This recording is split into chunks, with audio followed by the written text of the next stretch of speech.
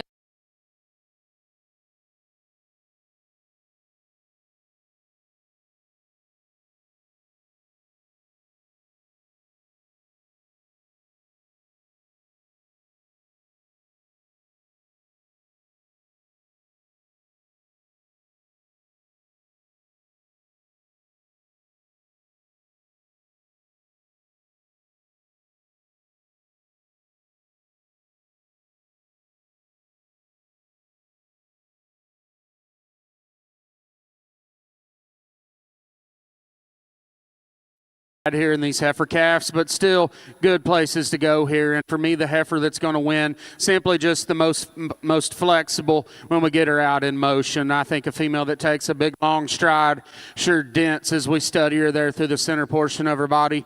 She's not the stoutest one when we get around behind her of the trio of heifers we got, but it's the combination of flexibility and mass that gets her to the top of this class. The black and white heifer that comes next, boy, this one here can give you just an outstanding look when he gets her parked. Really exotic there about her head and neck, the way she ties in. She's got plenty of depth for me, plenty of bone, plenty of foot under. I think a female that probably has some advantage when we get around behind her over our class winner in terms of just sheer width and power. But this one, we get her on the go. She wants to get up there right behind her shoulder some. As we view her top line, I'd like to just relax her a little bit when we set her in motion. But there's no denying the look of quality. This one's very nice. Heifer that comes next here, young man, you fell into a tough class because your heifer is so maternal in her build. I love the rib shape to this one. I love how square hip she is. She reads a little more moderate as I think we look at this one in terms of her frame size. You just wonder how big she's going to be on down the road, but I promise you this, that one's going to be an easy keeping, low input kind of cow when we get her in production. Good class here as we continue.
First place will go to BC2 Zoe 57 NET, exhibited by Camden Weatherly, Perry, Oklahoma.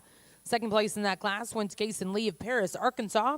Third place, exhibited by Baylor Hoffman. We're now going to welcome in Class 31. These are January heifer calves before the division. Back over to the Shorthorn ring, results at a class.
Once again, quality keeps coming here, and I think the heifer that starts does so for me logically, just from a structural and build standpoint. Female that perhaps as big-footed as anything we've seen thus far today, and I think you gravitate to that on this particular female. One to have that much foot size, still can get out and motor around the ring here. She's one that's got a lot of power to her as well, really just got that powerful look to her in the way she reads up there about her skull, the way she ties in her neck. Ultimately, I guess for me, amongst this top three females in this class, when we set her in motion, that's where she rises right to the top.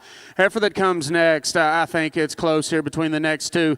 The one, though, here that comes next, when we get her parked, I think there's just a shot more extension to this one all the way through. She's one that's a little square as we study her outer hip and the ties from her hooks to her pins.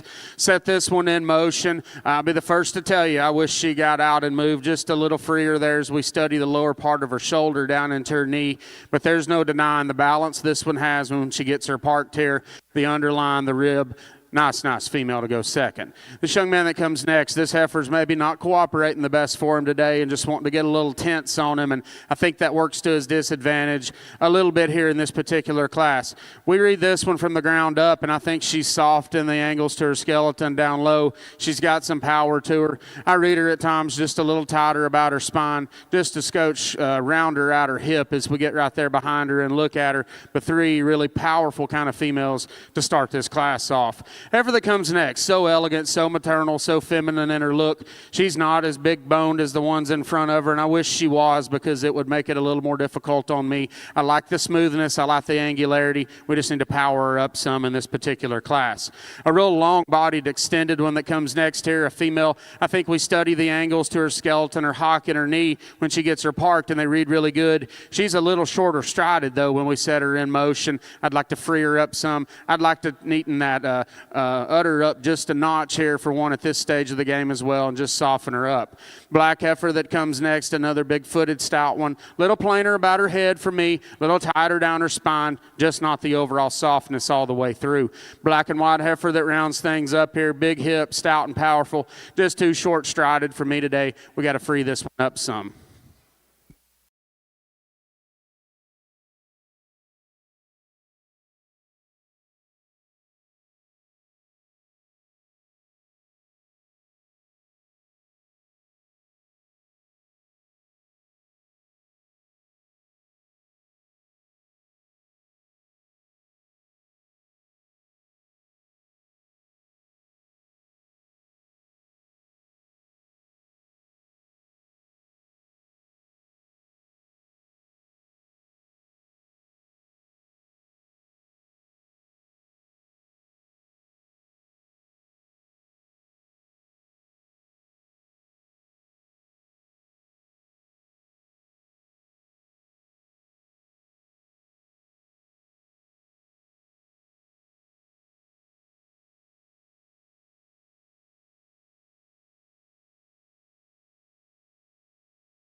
Final class before the first division. First place exhibited by back number 6477. That's BK Notorious 500N. Exhibited by Reese Toller of Bidwell, Ohio. Second place in that class went to Haley Walker of Pottscamp, Mississippi. Third place was exhibited by Hayden Roberts of Falmouth, Indiana. Fourth place was exhibited by Isabella Langford of Palestine, Texas. fifth place in that class will go to Caden Stucker of Conroe, Texas.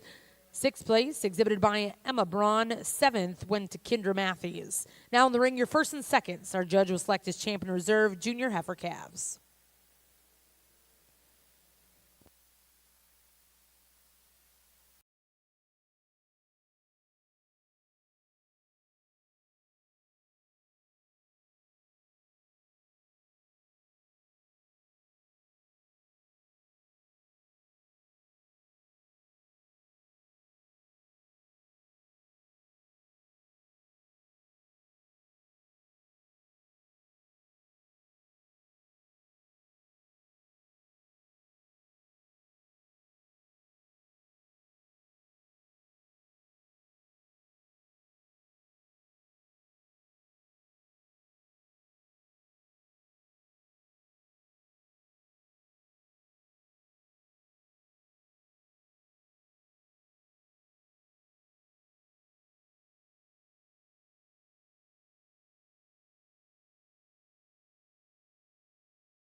excellent calf division here, and it reminds me a lot of the calf division we had in the maintainers a couple days ago. A lot of classes, a lot of quality all the way through, a lot of thinking to do here for myself amongst this set of heifers we got, because man, they're good. They're very good. I'll run through them right quick here. This heifer calf out of this first class got things rolling really fast and really hard this morning. I like this one a great deal. When we study her from the ground up, we study the angles to her skeleton. I love her there. She's really juvenile. She's really immature. This young lady is nailing it, showing her out here as well. The calf, very, very good. We got to realize we've got a big age spread here amongst these. She's the youngest one. I think there is a lot of future in this female out of this first class. And that second class, we had a heifer there that come to the top because she was just the best balanced one in that class. Female's got some power, got some look amongst her contemporaries here in this division. Maybe not quite as soft of a look yet, but I think a heifer that reads with a lot of future. I like where she's at in terms of her condition here today. That heifer out of the third class was just so maternal, so striking about her head and neck, and boy, she still is out here. She's probably as good looking there about her head as anything we've got out here. Really dense. Comparatively now, I think a heifer that probably needs a shot more power in terms of foot size and bone compared to some of these older heifers we've got. I like her build, though. I still think she's in contention in this division.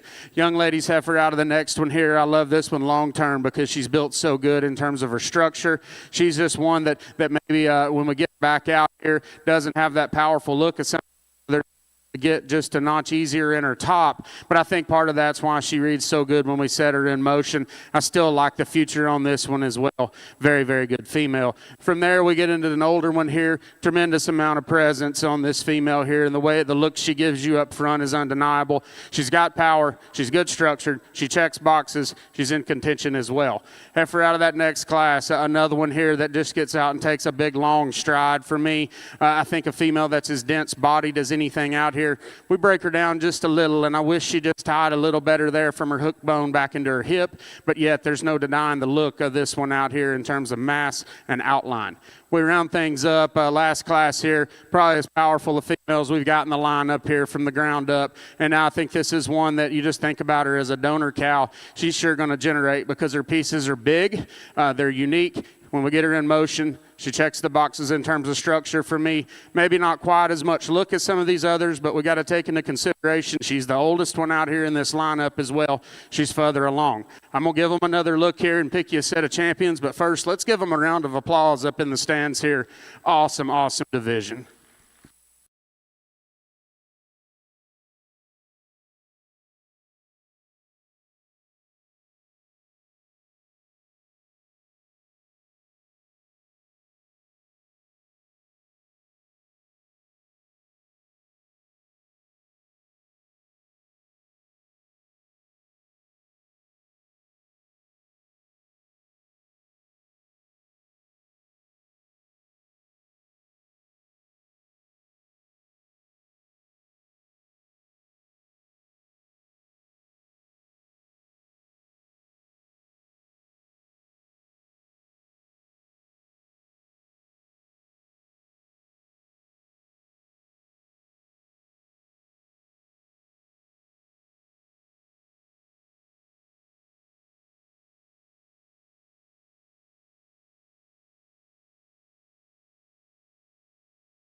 Here in Arena 1, starting out your main Anjou female show, your first pair of division champion reserves.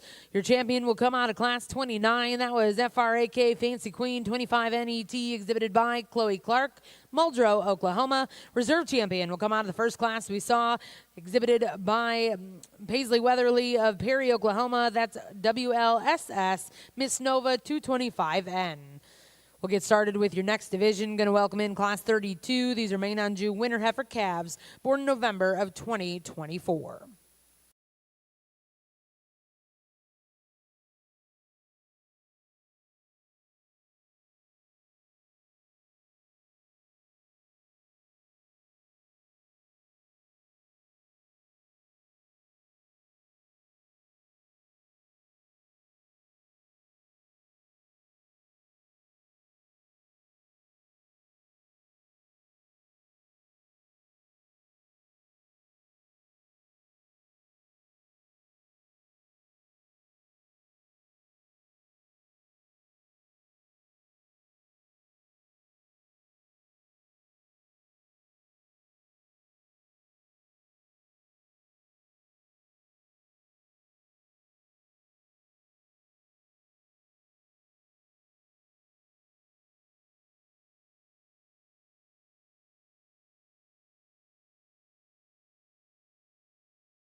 Class in this fall division. Three heifers, different kinds of cattle, and the red heifer's going to win for me. And even though she's not quite my speed in terms of type, I still think in terms of quality, she's the most correct here with the three heifers we have. She's attractive up front. She's ladylike about her head.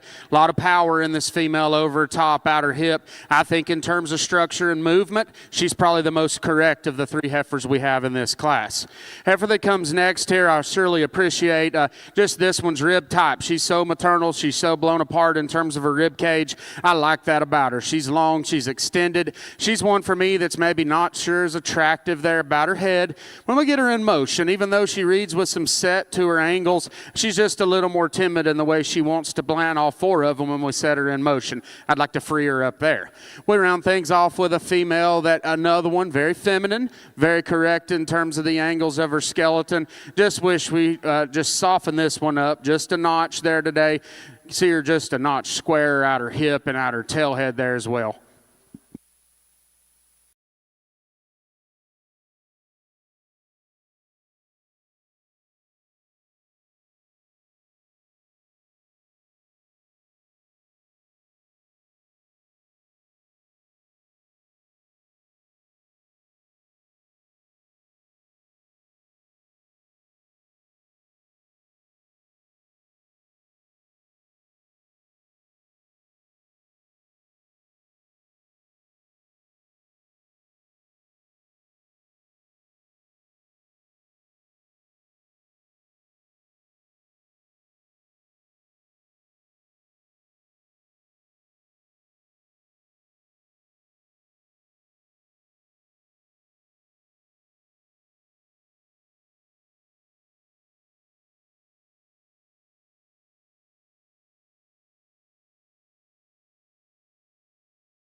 Well, back on the main Anjou side, a good pair of heifers here in this fall division, and the heifer that starts for me does so quite handily, so ladylike about her head, and so just pretty, fresh about her neck, big-bodied, blowed apart when we get around behind her in terms of being three-dimensional. I think just a very nice female to start this class.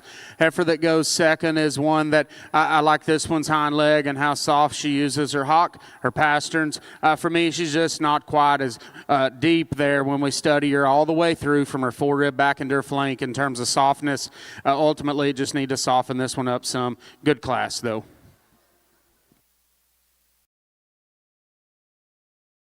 Ring results out of your first two classes in the junior winter calf division. Your first place in class 32 was exhibited by Rudy Kroll of Garber, Oklahoma.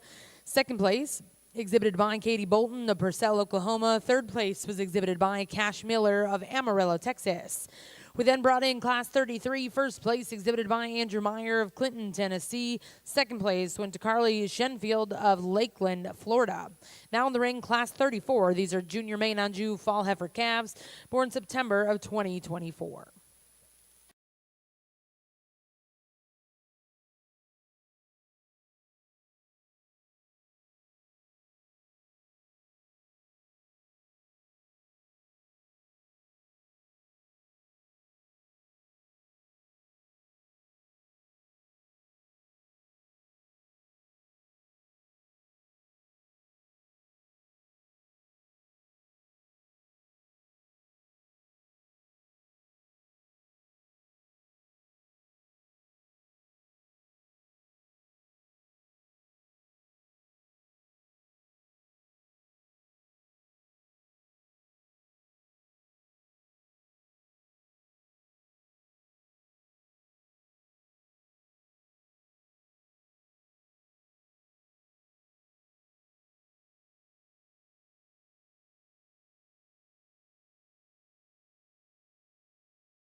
Continuing this fall division, young man's brought us a good heifer here to lead things off, and for me, I think she's one that's just the freshest in her condition. She's one that's the longest in her stride when we get her out and set her in motion, and if you've been watching today, I think those are things that are very important to me when I'm sorting cattle, and she does that for me. I tell you, she's one that's got some added size to her out here today, but she still proportions everything together very well, still balances up very nice. Good place to start. The white-legged heifer that comes next here, I like a lot of things about this one too. She's tremendously square hip and powerful as we read her there, outer hip down into her stifle, down into her lower quarter. A female that when we get her parked here, boy, she's got the balance too. When we get her out on the go, I think it's a little easier to see that she's just a shot more elevated there in her shoulder. We can read that up into her spine a little bit. She's just not quite as flexible when we get her out and set her in motion, but I like the power, I like the balance this female has. Young man's heifer that comes third here. Young man, you just fell into a tough class here. Just a little more heifer there on the two that's in front of you today. But good division. Looking forward to getting them back in here.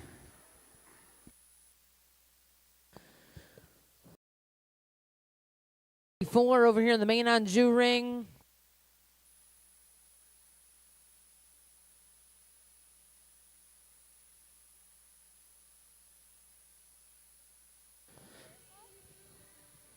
Well, congratulations. First place in Class 34, exhibited by Keegan Steck of Woodstock, Minnesota. Second place go to Jensen Newport of Stonewall, Oklahoma. And third place exhibited by Ryan Smith. We're now going to bring those first and seconds in will select the champion reserve here in this division. We'd like to remind everyone back in the holding area and the make-ready area, we do not allow aerosols here in the Coliseum. If you have aerosols with you here in the building, you might as well just take them right outside. We do not allow those here in the building.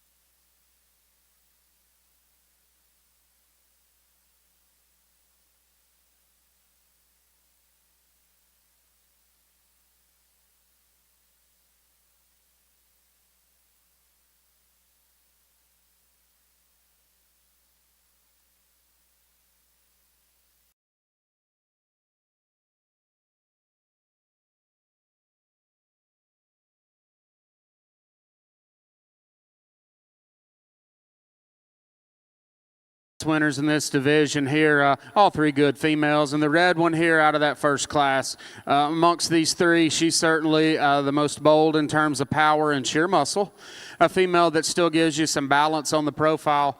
We get her out here with these two older heifers, and not quite the stretch, not quite the softness as we evaluate them there through their rib cage as the two behind her, but still some unique pieces in this female. I think one you could mate a lot of different ways when we get her in production.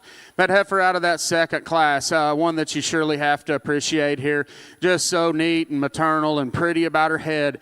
I love the freshness in this female here out of this middle class. Awesome as we evaluate her there in her forerib back into the center portion of her body. Got plenty of power. Still gives that look and that outline I've looked for all day. Maybe not quite the looseness of structure as the heifer right behind her that wins the class behind her, but still I think one that's a contender in this division. Nice female. This heifer out of this last class here, I think one that just demands your attention because of her size, because of her stretch and her length. When we set her in motions, where I like this heifer the most, I think amongst the three class winners, she's the soundest one. She's the most comfortable when we set her in motion and get her on the go out here. I think the heifer that was second in that class, very, very good female as well. We get her back out here with a few more, and I think it's going to be interesting to see where we go for reserve in this division because we've got some choices out here. But all in all, good fall division. I'll pick you some champions.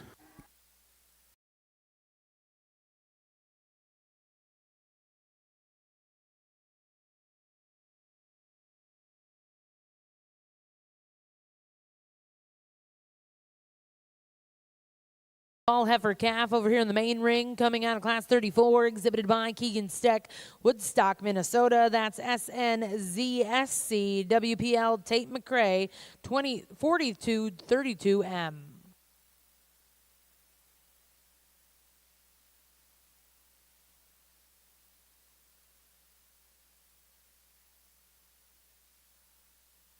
And congratulations, reserve champion in that division, coming out of class 33, exhibited by Andrew Meyer, Clinton, Tennessee. That's KINA GTC Katie 108 MET. Congratulations to those exhibitors. We'll now welcome in your next class, class 35.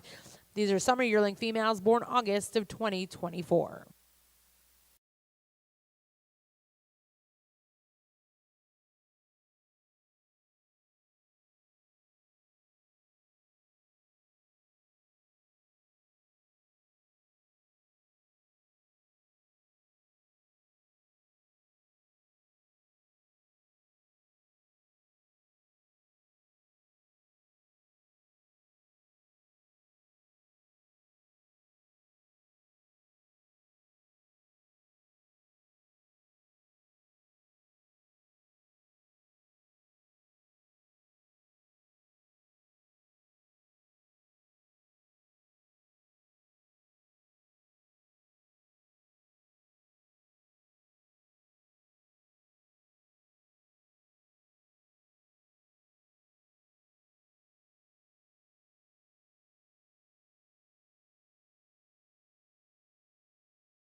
this pair of summer heifers. For me, the all black heifer here, one with just a little more stretch, a little more size all the way through.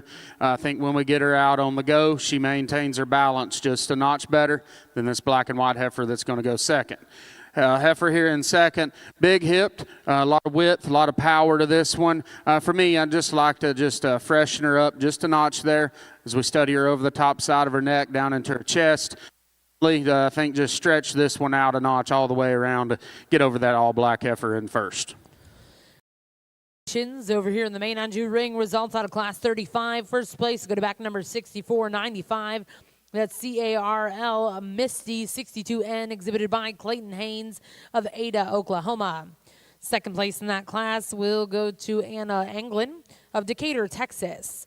We'll now welcome in class 36 before the division. These females were born May of 2024.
Well, we sure turned the heat up in terms of competition in this class. I like all three of these heifers here, and it's a shame all three of you had to be in the same class, but unfortunately, that's how it works out, and I think heifer here we're going to start with, for me, just the balance of this female is so good. Still ladylike in her feature, still got some power to her as we study her outer hip, and you get around behind her, and the width and the shape this one has is all very good.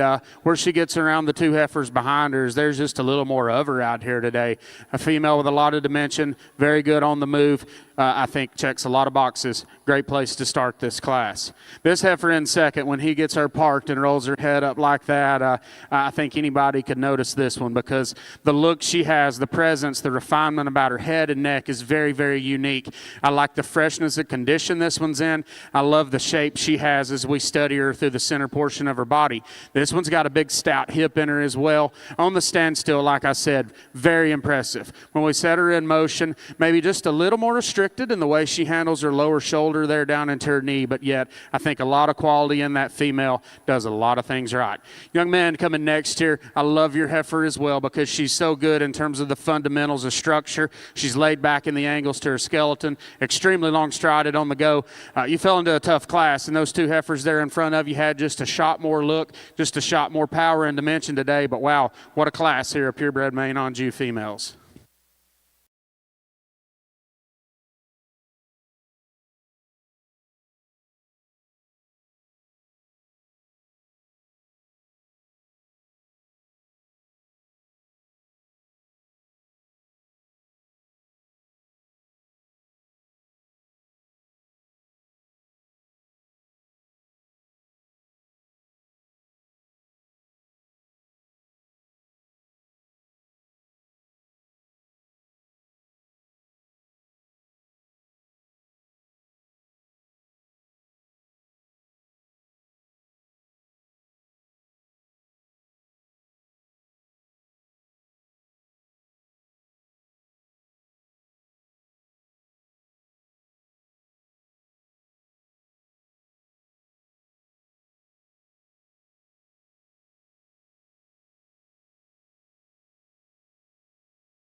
out here for this division. Heifer out of our first class there, we had that pair of heifers, and I thought they were both very useful in their kind. And the heifer that won that class just had a little more length, a little more extension. She still does out here in this drive. I like the extension to her, but unfortunately this next class came in, and wow, things got pretty deep pretty quick here. I think that female that won that class said it there just a moment ago. The balance on this one is very, very good. And you know, when I'm judging these cattle out here, I like cattle that kind of blend everything together, all the pieces that we want in the best fashion. I think that one does it to a very high degree. We had a good second and third in that class as well. When we talk about picking a division champion and a reserve, it gets pretty easy for me out here. We're going to keep these two heifers together out of that second class. Congratulations, young people.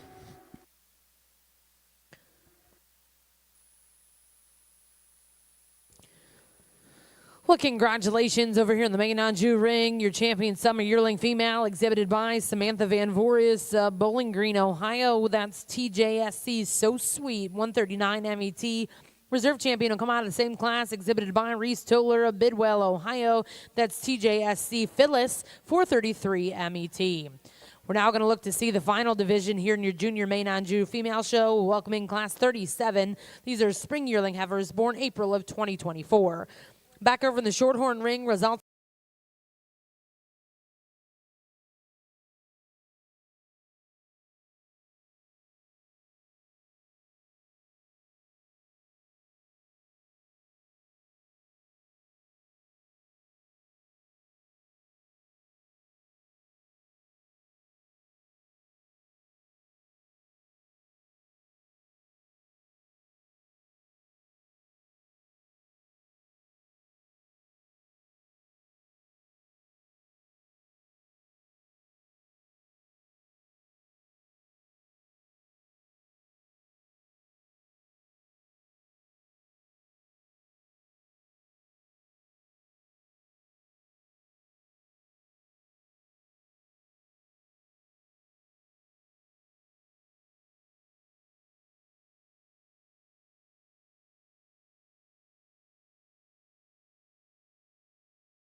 Well, a new division here, and much like you would expect at the Cattleman's Congress, we get into these older cattle, and the water's deep. I think this pair of heifers here on top, both extremely good when we just talk about the basics of good cattle and doing the right thing. The one that wins the class for me does it to an extremely high level. I think a female in terms of her build, very good, very loose in her skeleton, gets out and takes a big, long step. But aside from that, still, she's one that's very unique in the way she attaches up front, opens up into a very big and bold rib cage. You get around behind this one, and there's a lot of power, stays true when she's walking away from you. I think that female that wins is pretty special here amongst this particular class. Young lady with this heifer in second, this one's my speed as well. She's one that I think's really fresh as we study her there along the top side of her neck. I love how dense this one is and the way she reads from her forerib all the way back through. Just so balanced, so proportional in terms of her body type. She's got some power to her as well. The heifer that stands in front of her, though, I think just gets out and reaches a little freer, a little easier than this black and white heifer does here in second. But, wow, a lot of quality here. Another very unique individual to go second. Heifer that comes next, I think these next two heifers, there's some give and take amongst them. This one's a little more my kind in terms of length and extension. She's really long hipped. She's one that's just got a really nice brood cow look to her. For me out here, comparatively to the ones in front of her, she's pushing a little more fat, a little more outward chest to her. Maybe just not quite the balanced, soft look those two have there in front of her, but yet checks a lot of boxes in terms of fundamentals. That one's going to make a very nice cow, I believe. Heifer that rounds things out here, one that's got some power. She's long hipped, she's big hipped, she's round ribbed. She's a little shorter headed than what I like. I'd maybe just like to give her just a shot more femininity up front there. She too is a shot more moderate, I suppose, than the three that are in front of her, and it probably works to her disadvantage, but very good class if they're going to get into these big heifers.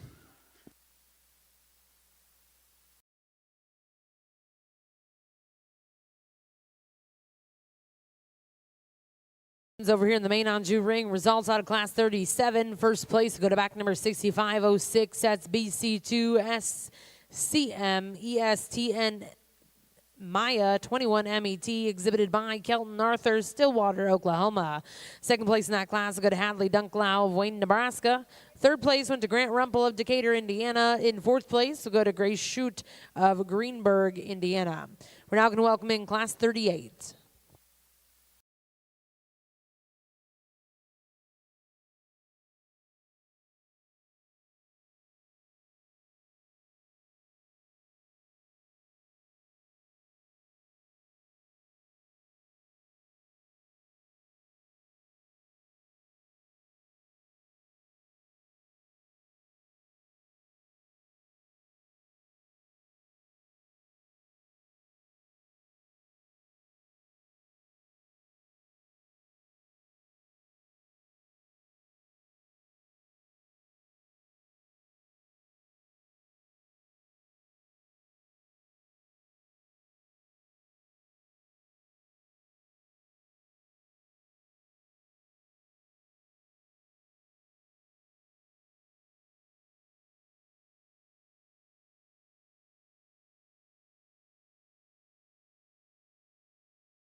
but I just kept coming back to this heifer that wins the class here. When we think about where we're at here, we're in January, we're rolling into spring on these big heifers.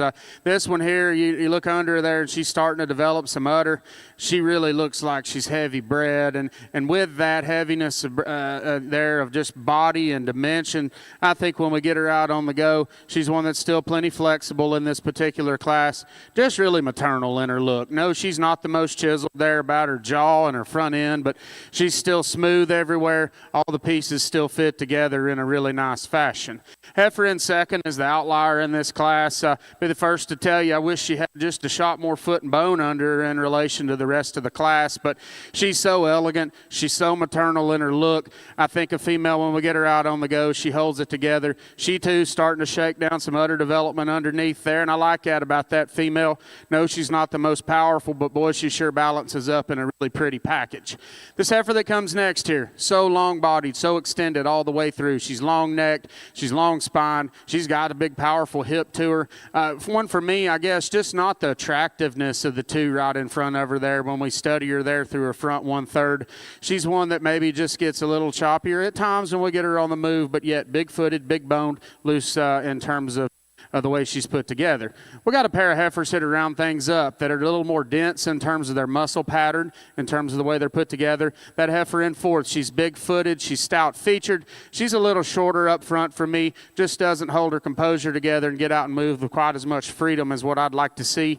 We round things up there with one that's surely massive and big-boned and big-footed, just a little plainer about her head and neck, just not quite the genuine look that I like to see, but a good class. This division's going to be exciting.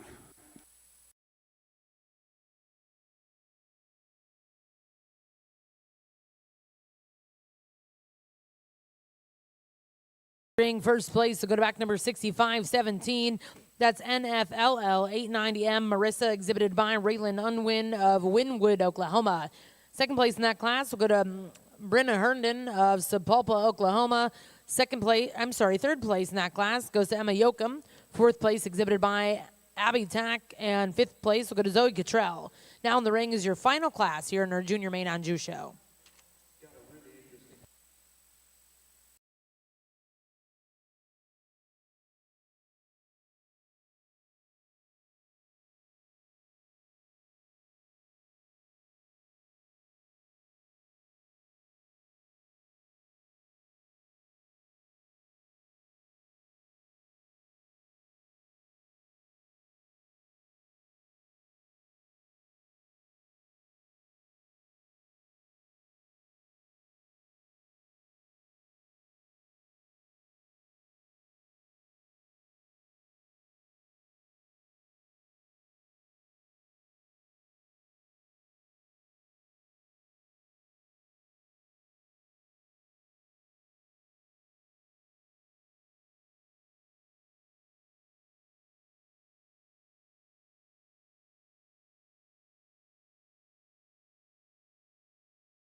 In the main show, and really appreciate the freshness this heifer comes to us in terms of her condition. Just so fresh, so attractive there about her head and neck. One that's got some levelness, got some power to her. Can't wait to get this one back out here with some competition in this division. Congratulations, young man.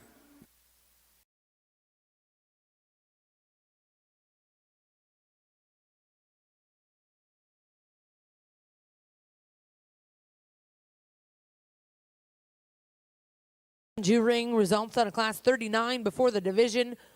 First place go to back number 6521.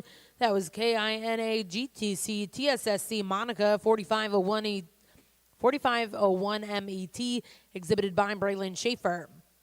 We're now going to welcome in those first and seconds. Select the champion reserve junior yearling. Back over in the shorthorn ring before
selection in the purebred Maine Anjou show, and 3 very impressive class winners, 2 good seconds here behind them. This first class here, the heifer that won that class, for me, I think is one that puts together a lot of pieces in just a very unique fashion. We talk about cattle that are smooth and balanced, and that's what we look for, I think, in general consensus of sorting cattle, and this one puts them together to a whole nother level. Their pieces are very good in terms of her structure, build. A lot of boxes get checked with that female there, things you look for no matter what breed we're looking at. Had a very good second in that class as well. I think one that I like a great deal here amongst these 5 females.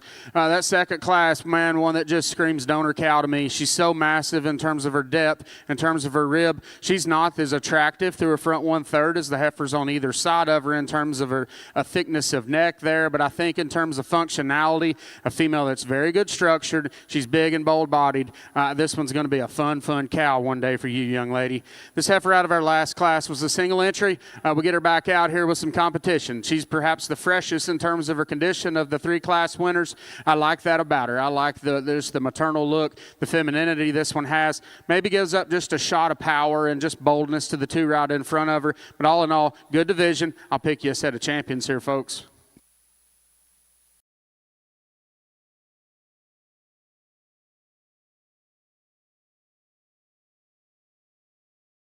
Well, congratulations, your champion junior yearling coming out of that first class in the division exhibited by Kelton Arthur, Stillwater, Oklahoma. That's BC2 SCM ESNT Maya 21 MET.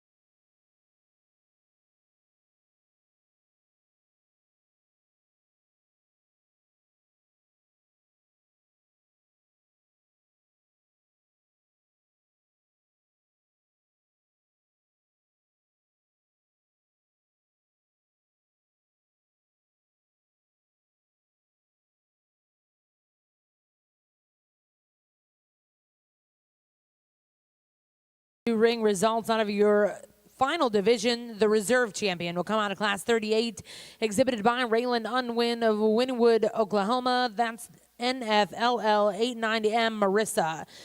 We'll bring in all of those division champion and reserves, and our judge, Mr. Andy Higgins, will be selecting his grand and reserve grand champion, junior Maine Anjou females. Back over to the Shorthorn ring to start things on.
Here, I know we got to show these things again, and we got some more breeds to show today. Wow, what an outstanding show here today. And over the past couple days here, I judged your maintainers in Maine Angus, and the quality has truly been outstanding. Breeders, young people, folks in the back getting them ready, my hat's off to you. You've got these cattle on point, and the quality's been deep in every class. I want to take this time, I guess, I haven't done it yet, but thank the Cattleman's Congress, thank the American Maine Anjou Association for giving me the opportunity to come out here and sort through your cattle, sort through your kids. I've thoroughly enjoyed it. I had the opportunity to judge one of the junior shows here at the very first Cattleman's Congress, and I'm back out here in this spectacular new building the first year judging again. So pretty cool on my part to be able to say I've done that. With that being said, young people, I want to leave you with this. Be thankful. Be thankful for a lot of things, because we have a lot to be thankful for. Thankful for just having the opportunity to be here with all these friends we've got doing what we love. Be thankful to your parents, your people in the back, the fitters, the breeders, everyone. I want all y'all that show today, everybody here, to go out and thank somebody, because it means a lot. A simple thank you can change someone's day. So with that being said, young people, I challenge you with that. Once again, what a day here. What a set of cattle. I'm going to pick you some champions.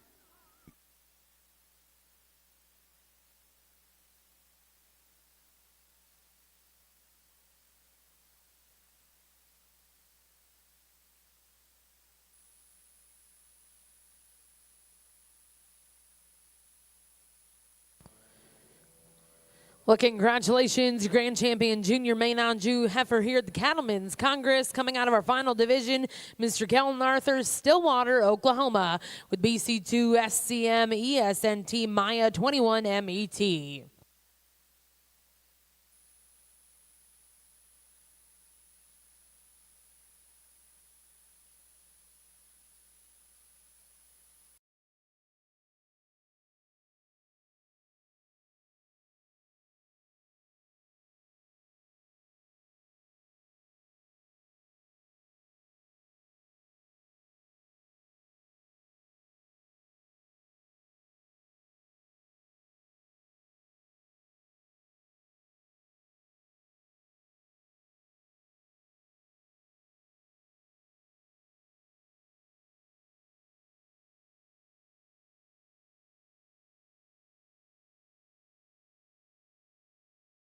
Congratulations, Reserve Grand Champion Junior Main Anjou heifer, exhibited by Miss Samantha Van Voris, Bowling Green, Ohio. That's TJSC So Sweet 139 MET. Congratulations to all of our Junior Main Anjou exhibitors. Special thank you to our junior judge, Mr. Andy Higgins.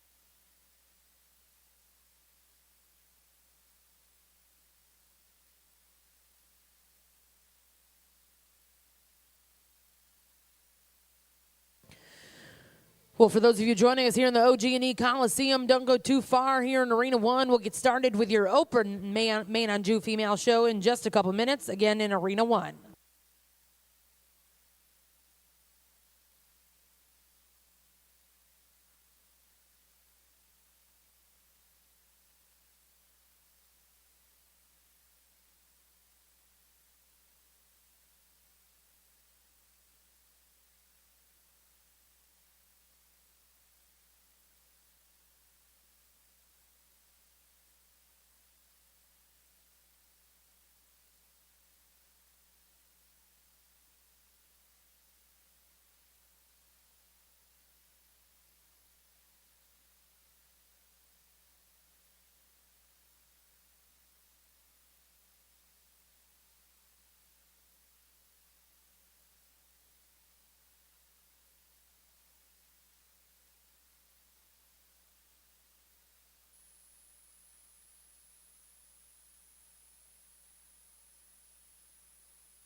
Well, congratulations back in the Shorthorn ring.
Your Open Main Anjou Female Show, your first class in the ring. This is Class 40, Open Main Anjou Spring Heifer Calves, born May to June of 2025.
Back over here on the main side.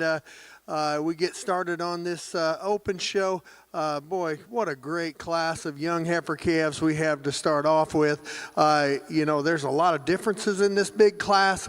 It's tough to sort through. To me, these two sure surfaced to the top in my mind in terms of the most genuine quality. Very unique one here to start off with. It is hard to make one that good in terms of her shoulder blade and front end construction and head shape and carriage. It is absolutely awesome. When you set this one in motion, I think her feet and legs are absolutely incredible. That's not to take anything away from the one in second, but she is just extra flexible off of both ends. I think the distinctive difference to me is she's especially stronger coming out of her shoulder blades and how she holds her top line together out here on the side profile, and I think she's got that distinctive advantage, but that thing is just an absolute freak show in my mind. The one that's second here in this class, not to take anything away from her, if that heifer's not in the class, she wins this thing running away. There's no doubt about it. She good looking as well, just not quite as out there as that one. Huge bodied, her rib cage and depth of body might even be better than the one that wins the class. Just wish she was a little stronger right behind her shoulder blade and how she stays together. I know she's been up and she's probably been getting ready since early this morning and just getting a little tired, gets a little washed out in her top. She's also a little shorter hip, shorter coupled type of female as compared to that one that wins the class. But again, a very high quality one there in the second hole. This one in third, just a little more conventional in her kind. She's the same type of quality as the ones ahead of her. Just hits me as one that's a little quicker in terms of her pattern. Worry about just overall size of this one, but her build and just how she's put together, she's going to be a low input, easy flesh and good type of a donor cow for that young man. On the flip side, a little bigger frame type of female comes next here. Love the foot quality of this one. Again, very sound in terms of her mobility. One that for a heifer, her frame, I wish she had just a little more depth of body and lower sweep to her undercarriage. And I would just moderate her down in terms of the type and kind of cattle I like, just getting a little big.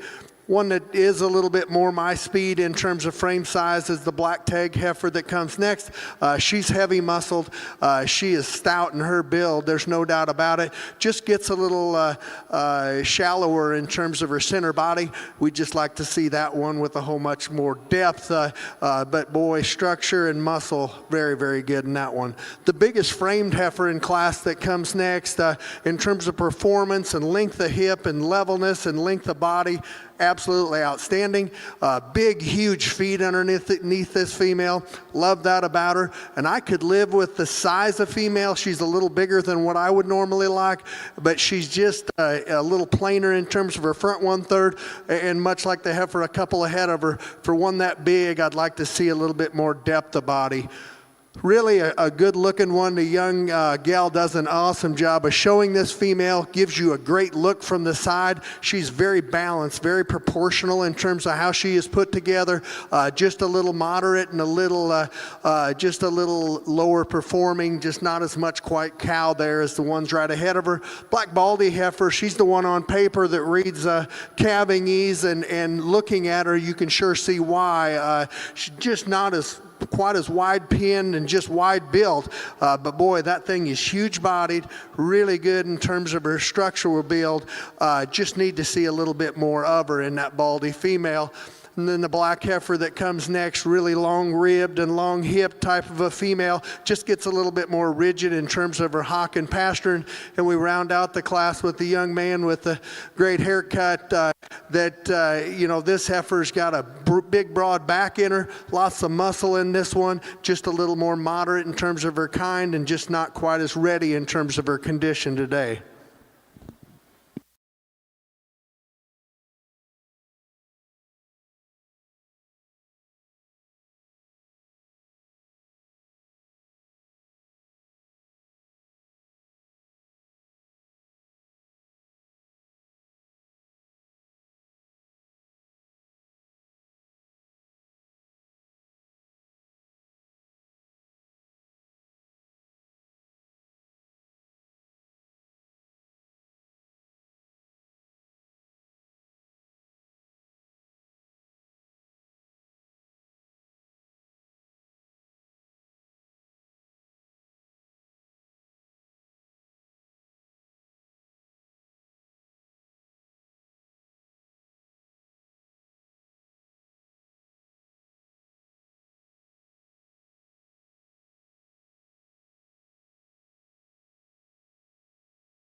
number 6534. That's JBRE Sandy 518 NET, exhibited by Turkey Feather Ranch of Ada, Oklahoma. Second place in that class, exhibited by Paisley Weatherly of Perry, Oklahoma. Third place went Cooper Soley of Okima, Oklahoma. Fourth place was exhibited by Rebecca Durler of Wright, Kansas. Fifth place, and congratulations, goes to Kami Yeager of Bailey, Texas. And sixth place in that class, exhibited by Mackenzie Haler of Watsontown, Pennsylvania. Now in Arena 1, we're bringing in Class 41. These are open, main unjuiced spring heifer calves. Back over in the short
Well, another very deep class of high percentage main Jews over here on this side. Much like the last class, as soon as they walked into the ring, I knew these two right here is where we were going to end up. And I think it's somewhat close here between the two of them. To me, much like the last pair that we just had in here, to me, just top shape and just composition of their upper skeleton, to me, this one in first just kind of surfaces to the top. I love her when you set her in motion. She's extra long stepping off of both ends of her skeleton. Really good in terms of her hip and her tail head, and just gives you a super balanced and really complete look from the side. It's a very good female there to lead off with. That's not to take anything away from this female in second. She's again a very sound female. Maybe not quite the base width and just the squareness of hock is the one that wins the class. And I would, like I say, I'd change her, just blow her apart when you come out of her blade there. She gets a little relaxed in terms of her top line, comes apart a little when you set her in motion. But boy, that's getting awful nitpicky on a very, very high quality female there in second. I love them two out of the first and second hole here in this class. Young men's black and white heifer's got a little unruly there out here, starting to settle in. This one here is not the biggest one in the class, I get that, but she is put together very well. Shoulder construction and knee is very good. Love the neck set and presence she has. She's big and opened up in terms of her center body and really gets out of her back end very well as well. Just like to see her a frame score bigger and just a notch more performance, but I think her overall quality just sets her solid in the third hole. We get into a couple more big heifers here in 4 and 5. Huge-footed, big-boned one here, this white-socked one that comes next. One that does have a lot of natural thickness from end to end, there's no doubt. Tons of pin width. One I would just like to see a little squarer from hooks to pins. Doesn't have that extra sweep in her undercarriage like the ones ahead of her. Doesn't maybe have that upper rib shape like some do ahead of her. Again, another big heifer here that comes fifth, much like the heifer right ahead of her. Huge-footed, huge-boned, really rugged in terms of her build. Even more so, though, I would like to see a little bit more depth of body and lower sweep to her carriage to get her on up a place or two.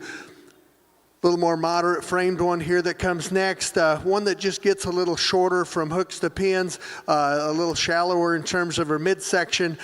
She does have quality to her foot structure. She is really sound and agile, just gives up too much performance. We just like to see a little bit more body shape to that one. Black one that comes next here. Again, a very nice heifer in her own right. One that is sure going to be a great cow for this young lady. Just doesn't quite have the size and performance. And then we round out the class with the young man's bigger heifer here. She does have some stuff to her. She's got a really pretty front end to her. Just gets a little roller coaster-y down her top line. Sure doesn't have that extra body shape and power like the ones on up the line.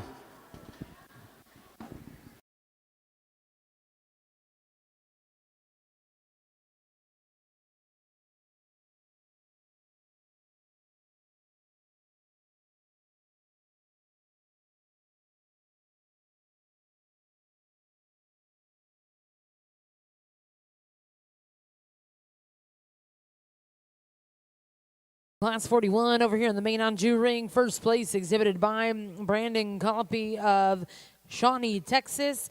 Second place in that class was exhibited by J.C. Parrish of Liberty, Texas. Third place go to Rhett Herman of Tryon, Oklahoma. Fourth place exhibited by Colton Schaefer, Tuttle, Oklahoma. Fifth place went to Marley Harris. We're now going to welcome in Class 42 before the division.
Wowza.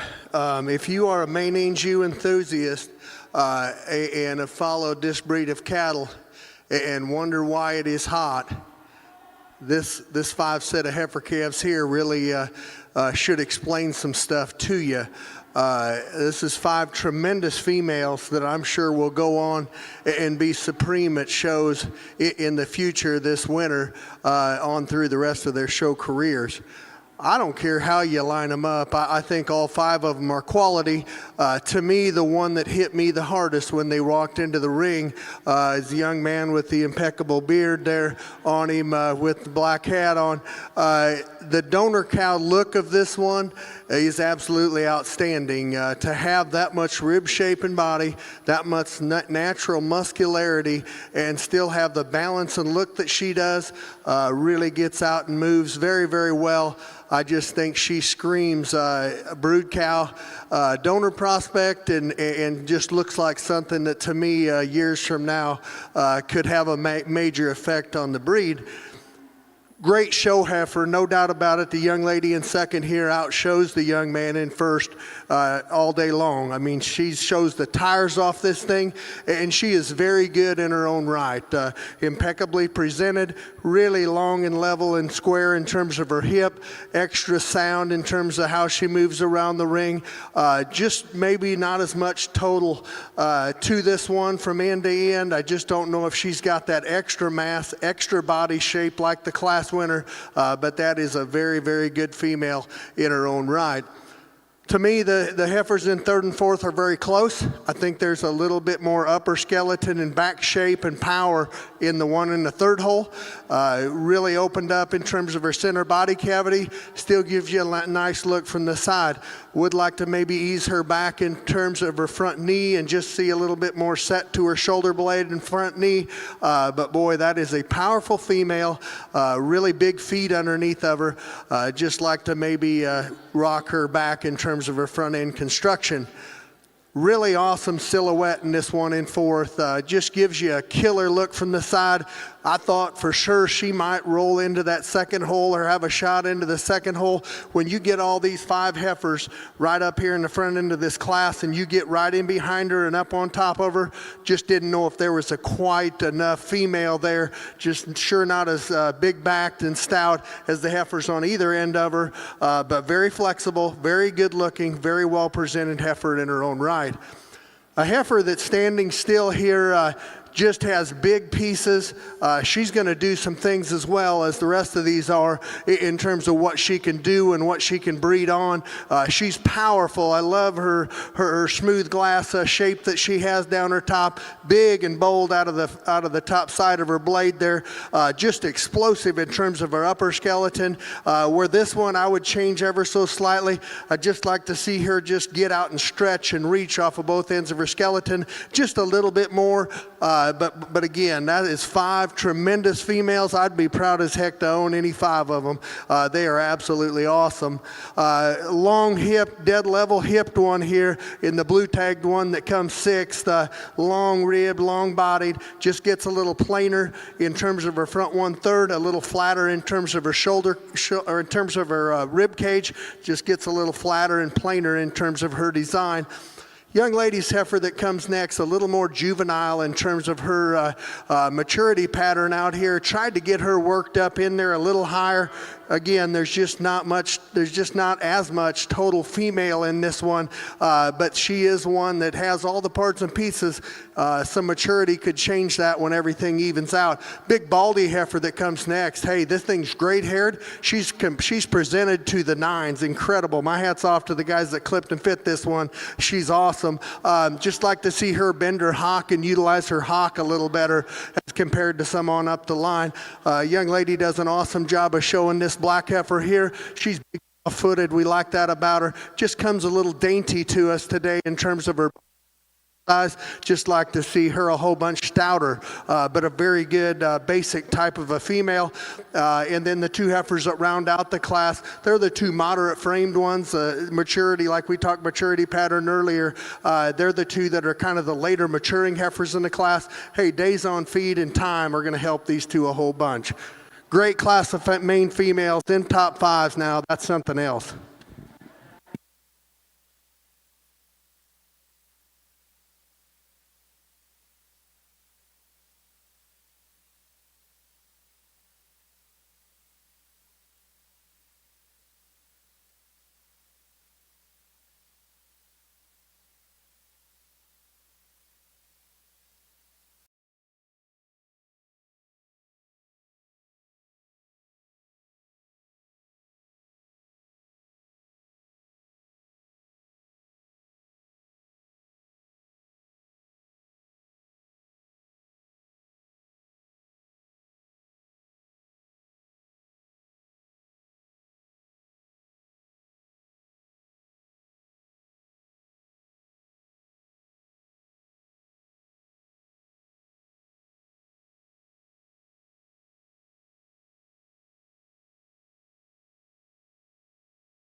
Back over here on the main side, we get into this first calf division here. These three class winners we're left with. Not saying they're exactly the same in terms of type and kind, but boy, if you don't see them as high quality, then we're not seeing cattle the same, because I think all three of these have some unique pieces and sure have some capabilities of having a major effect on this breed in the future. We'll just talk about them real briefly. This one that comes out of the first class, she's kind of the science experiment of this this division. Boy, you talk about one that's neck shoots up high out of her shoulders. She might be as nice necked and naturally as high tying as anything as I've seen the couple days that I've sorted cattle here. Love her shoulder, and for one that's that freaky, really ties into her forerib very, very well. Love her when you set her in motion, big soft feet and legs. Where I would get nitpicky on this one, when you set her in motion, she wants to pooch her tail head up and just gets a little high in terms of the way that tail head set into her when you set her in motion. But that is a unique one to me in terms of the way she's put together in the front 1/3. And from that regard, I think she's the best. The real complete one is the one that comes out of the second class. She is just extremely fault-free from the side view profile. You set her in motion. She's got the kind of structure that judging team coaches would search out to teach their kids about how to have legs pick up and set down to the ground. Extremely square, extremely long off of all four corners of her skeleton. She is one that is adequate in terms of her muscle build and power. Sure doesn't have as much width for the cattle on either side of her do, in my opinion, but she is extremely sound, extremely balanced, very, very complete in her overall makeup. And then the one that comes out of the last class, I've watched shows from up here in the stands. I get it. Some of them give you a better profile, and unless you're up on them, I could see how the two heifers ahead of her could be prettier necked and maybe paint just a little better silhouette. I'm telling you, I ask you to come down and get up on top of this one and step in right behind her, because when you do, she swallows the competition. I know she's, could be a little higher neck setted and prettier fronted, but to me, in terms of a major impact on the main Anjou breed, she's the best one. She's going to be your champion in this division.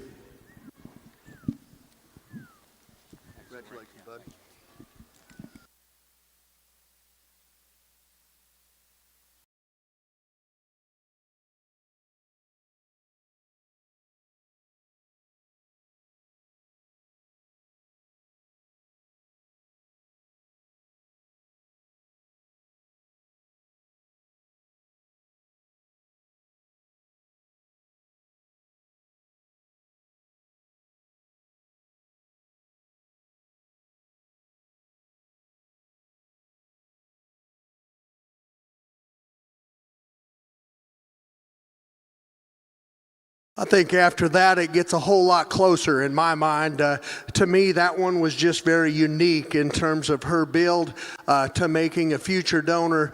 I just thought she was very unique. I think now it becomes a lot closer. The one that we pull in for second here, to me, she does still have the advantage over the next two in terms of power. I don't think it's significant as the one that we just pulled out from that regard.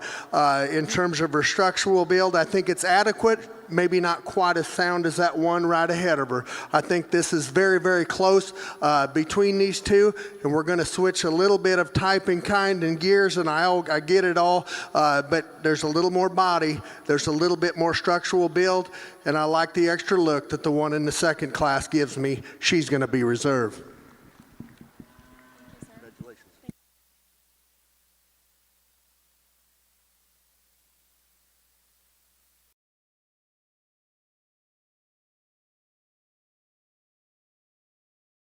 Congratulations, back in the main Anjou ring, your champion junior heifer calf exhibited by Buck Creek Cattle Company, Medill, Oklahoma. Reserve champion will go to Brandon Colopy of Shawnee, Oklahoma. We'll now look to get started with your next division here in the main Anjou show. Welcoming Class 43, this will be February heifer calves.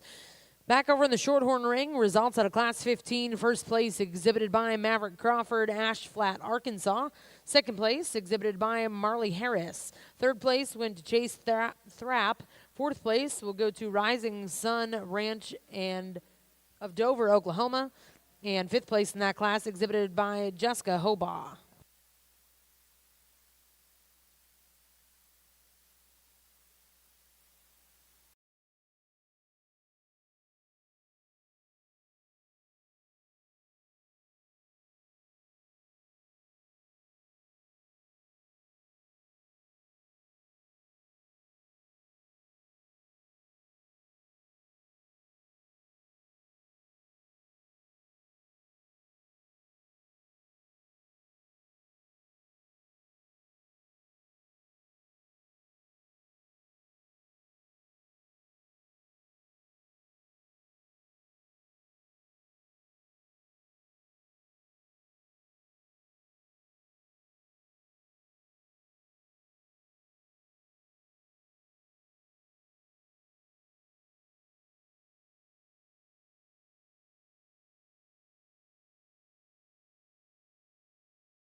Probably the toughest decision I've had on the main side over here today. I'd really like to combine these two right here and put that that awesome neck of that one in second on this one in first, because I do think she has that advantage. To me, this one in first, though, when you just break them down, the basic general build of Cattle, she is so much more opened up in terms of her depth and spring to her rib cage. Really like the way she blends in her fore rib into that shoulder blade and lays into her shoulder nickel better. That's not take anything away from that heifer in second, because I think she's very, very good. I think both of these are extremely good at the ground. I just think there's a little more width all the way through one in first, and like the way she blends and ties into her shoulder blade, like I said, a whole bunch better. In terms of look and come hither, this one in second, absolutely outstanding. Really, really clean and high tying. I love that about her. You set her in motion, she sets down on big old set of feet and legs. I love that. Just like to open her up right behind her shoulder blades and how she comes out of the top side of her blades there. But that is two high quality Maine Jew females I'd be proud to own. The black and white female that comes next, like her length and levelness of hip, very well to me from a structural standpoint, just finds a real solid place in 3 today. And then we round out the class here with 2 that are a little bit more moderate framed in terms of their general build and design. Really a easy fleshing one there that comes forth. One that I just worry about just her overall height, and then we round out the class with one that just gives up a little more center body and depth as comparison to her contemporaries in this class.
First place is going to be C2 Zoe 57 NET, exhibited by Camden Weatherly, Perry, Oklahoma. Second place in that class, exhibited by Kennedy Lockhart of Fort Gibson, Oklahoma. Third place, go to Kason Lee of Paris, Arkansas. Fourth place, exhibited by Baylor Hoffman. And fifth place went to Ava Coventry. Now in the ring is class 44. These are January spring heifer calves before the division.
Boy, they keep coming here on the main side.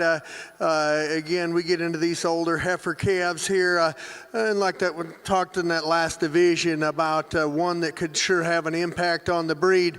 I know from up there, I'm sure you're saying, hey, she's not the longest and skinniest next one we've seen here all day. But I'll guarantee you, if you can't tell you this thing is stout and dense in her muscularity, then you need glasses because she is as wide built as anything that I have seen yet this morning for one of her age. She is extremely wide and dense and heavy-legged and sound-legged.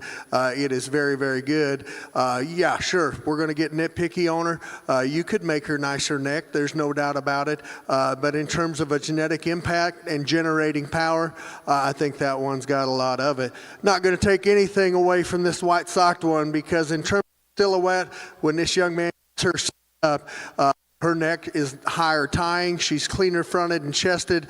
There's no doubt about it. She's extra sound and mobile off all four corners. There's like that about this one. She is not as explosive and dense in her muscle pattern in her forerib and how she carries her muscle on that skeleton. But boy, she is a sound, good-looking one that will have an impact as well. Probably the biggest framed one we got here that comes next. She's long and dead level hipped. She's huge footed. Love her foot quality about her. She's well clipped, well presented. Just don't know if she's natural. Is as clean fronted as the two that are 1 and 2, but this one paints a really nice silhouette from her shoulders back. Really good balanced underline on her. One that I like the amount of muscle she's got on her. I'd just like to see her a little better looking up through her front 1/3. A little bit more moderate framed one here that comes next. Paints a really nice silhouette from the side. Got big sound feet. Just like to see her a little deeper bodied from the top of her back to her navel. Baldy that comes next. She takes a long and easy stride, really a pretty fronted type of a female, really basic in terms of her overall build. Just doesn't have the extra heaviness of legs and that extra stoutness that heifers on up the line do. Really a pretty fronted one here that comes next. Long-bodied type of a female with all that length of body, maybe just doesn't have the most depth that we've seen and just kind of throws her balance off and how she flows into her chest floor there just a little bit, just kind of throws her side view profile off. And then a little smaller frame black and white female here that's just a little boxier and shorter backed in terms of her overall build and design. You just like to free her up off of both ends when you set her in motion.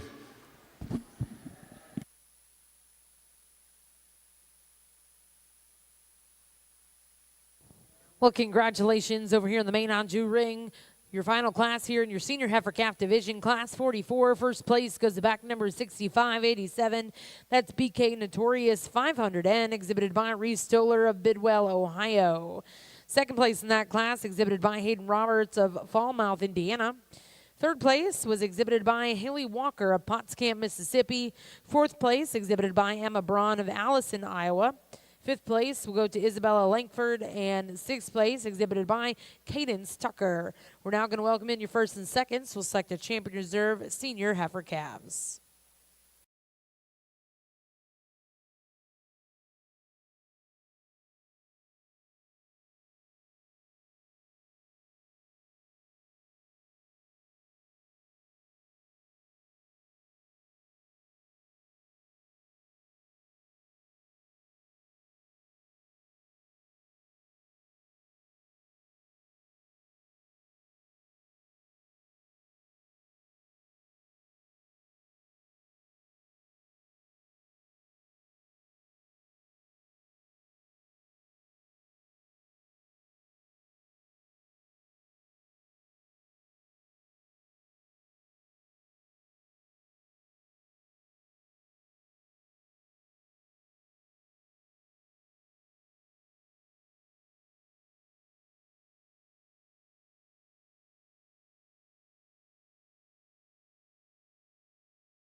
Back here on the managed use side, we get into our second division of these calves. You know, I sit out here, look at these two class winners, and I think to myself, when they first called and offered me the chance to be here and be able to evaluate these mean cattle, I was really only worried about one thing. I think it'd be an awesome experience, and was looking forward to getting a chance to look at these great cattle. But there was one thing that worried me, and that was, you know, there's going to be a lot of females here, and I guarantee there's going to be one or two that surface in the next 5 years that have a genetic impact on this breed. And if I miss them, we have a lot of people in this breed that keep tabs on stuff, and they will not let you forget it. And so I sit out here with a lot of hesitation in terms of how to do things, because hey, there's a lot of good cattle here, and there's a lot of them that are going to have an impact, let me tell you. So I'll just tell you just a little bit about these two that as I see them out here, so that in 5 years when you bring it to my attention, I can remind you how I discussed them. Heifer that comes out of the second class, we'll start with her in terms of heaviness of structure, in terms of muscularity, in terms of generating power. I think she is very, very good. Probably the stoutest animal I have seen from end to end since I have been here to Oklahoma City in this show ring. Just the heaviness of structure, foot size, just so stout from the shoulders back. I like this one an awful lot. No doubt about it, from ringside up in the stands, not going to sugarcoat it. She's not the highest tying. She's not the sweetest up through her front 1/3 and clean fronted and jacked up and all that stuff. But her muscle density, her power, there's bulls within this breed. That one scares me in terms of what she could raise and make in the future. This heifer that comes out of the first class, she's a little more your atypical show heifer, flat-shouldered, long-fronted, really clean up through her front 1/3 and high tying. In the last division, you know, we picked one I called more of a donor cow, didn't have that elite front end. I think this one here stays with this one. I'm not saying she's the stoutest that heifer out of the second class. I think she's a little closer in terms of width of base and width of construction. I think she's a wider built animal. I think both these animals, for as much power and width as they have, they take a long, easy step off all four corners, and I think all that is very, very good. To me, the decision needs to be made whether you go with the extra power and the extra muscle in this purple tagged heifer in the second class, or you go with kind of a combination show heifer donor cow prospect in the one out of the first class. I think it's very, very close. I'm going to go out and take one more look at them, pick you a Grand and Reserve. Two awesome class winners. Let's give them a round of applause. Seconds are very good as well. 4 awesome females.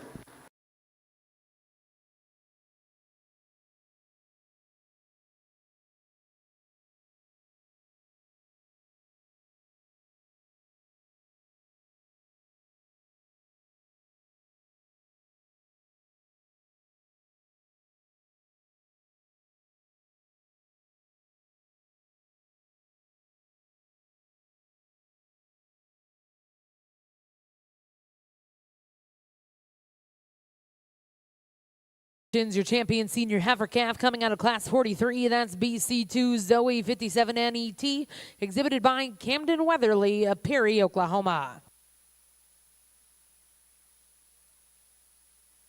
And congratulations, reserve champion coming out of class 44. That was back number 6587 BK Notorious 500N, exhibited by Reese Toller of Bidwell, Ohio. Congratulations to those exhibitors. We'll now welcome in class 45. These are winter heifer calves born November of 2024. Back over in the short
Got a single entry here in this November class as we get into the fall heifer class. On the main side here, just one that's really basic in terms of her overall build and designed, long and level hipped.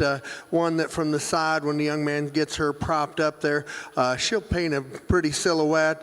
One that, you know, if we could change her, you might just like to see her a little deeper and cooler in terms of her lower body shape and dimension. And when you set her in motion, she could maybe be rocked back in her shoulder and her knee just ever so slightly.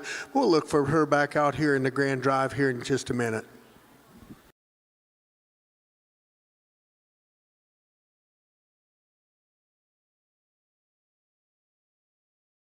Your fall heifer calf division, first place in class 45. We'll go to Cash Miller of Amarillo, Texas, with OK Princess Layla, 251. We're now going to welcome in class 46 before the division. Back over in the Shorthorn ring, results of class 19 before the division. First place goes to back number 8599. That's Sapphire EV2NET, exhibited by Kays Erzinghausen of Jerseyville, Illinois. Second place will go to Mercedes Ferree, Sullivan, Indiana. Third place was exhibited by Brooklyn Frazier of Meeker, Oklahoma. Fourth place went to Drake Penrod of Jonesboro, Illinois. Fifth place will go to Riley Crosswhite of Kingfisher, Oklahoma. Sixth place went to Emily Cox of Dawsonville, Georgia. Now in the ring, your first and seconds to select a champion reserve junior heifer calves.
Another really good class of fallborns here. I think a very safe place to start. And this young man with the black cowboy hat on here, one that is just big and bold in terms of the way she comes to us today.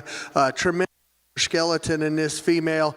One that for as much power as she's got, I think she's sure more than adequate in terms of her shoulder blade and front end construction. If we're going to tweak on her ever so slightly, standing there you don't see it. When you set her in motion, you might just like her to set them down just a little softer, but that thing is powerfully wide. Really like that one quite a bit.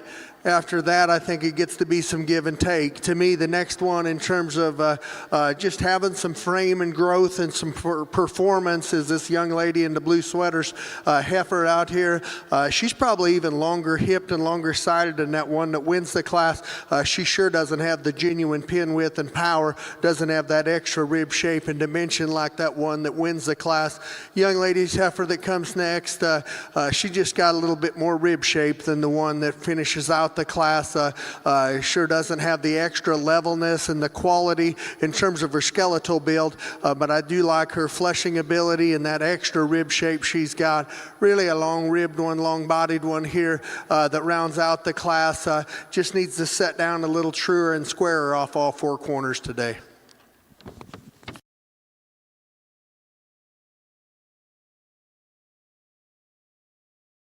Before division, first place in class 46, exhibited by Andrew Meyer. That's KINA GTC Katie 108 MET. Second place in that class, exhibited by Carly Shenfield. Third place will go to Madison Pruitt. Fourth place, exhibited by Ryan Smith. Those first and seconds are going to come into the ring. We'll select a champion reserve fall heifer calves.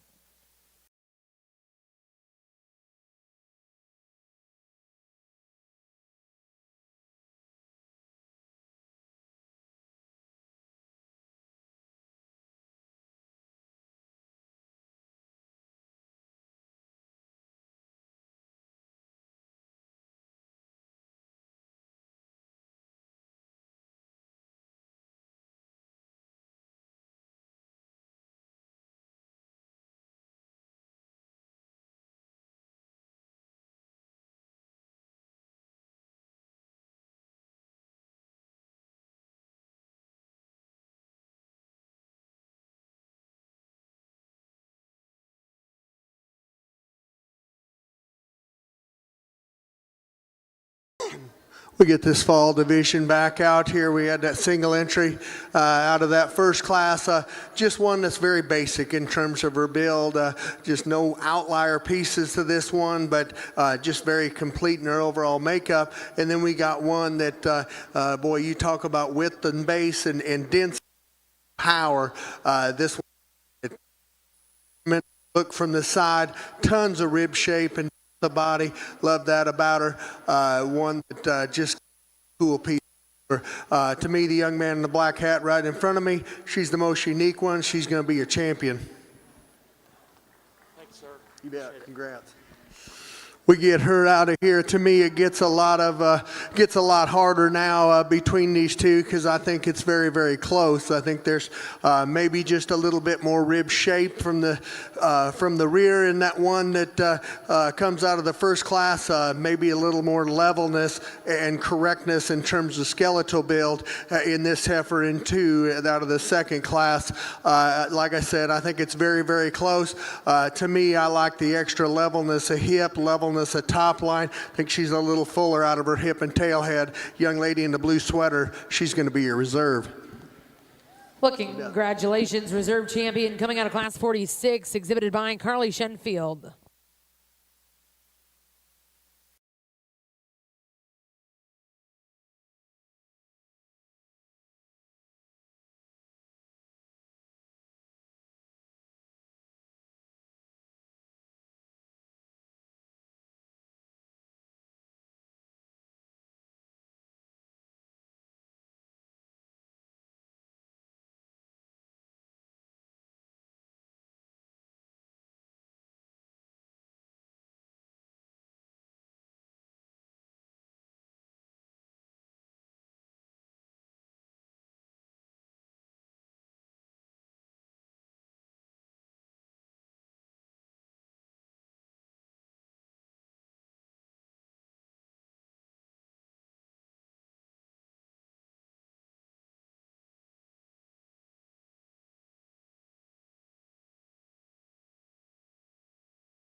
Get into a August and a July here. Young man in the black hat.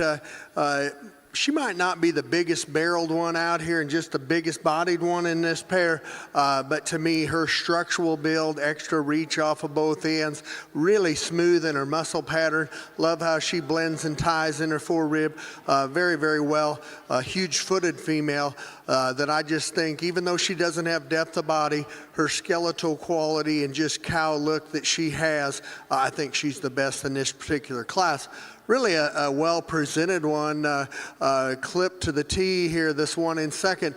She almost acts to me like something's a little tied up in her back there just a little bit, wants to pooch her tail head up a little bit and just gets a little outside herself and just doesn't want to get those back two out to reaching today. Just acts like something's tied up maybe in her top line, but that is a big, bold-bodied one. She's actually got more spring and spread in terms of her center body. Gives you a killer look from the side. I just I wished she just went out and went just a little bit better off of both ends, no doubt about it.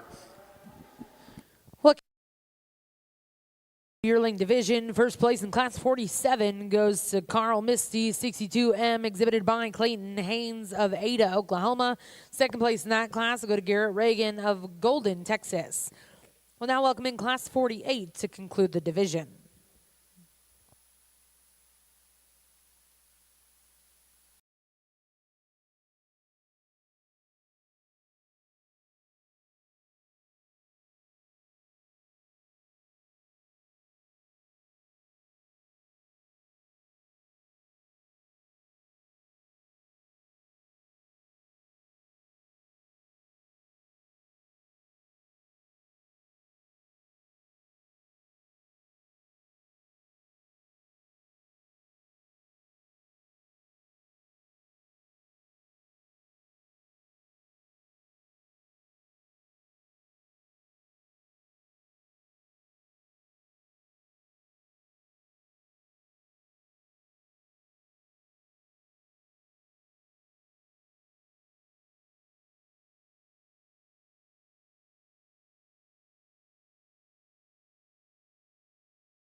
This summer division here of high main females, boy, these two that come to us here in this class, they're something else.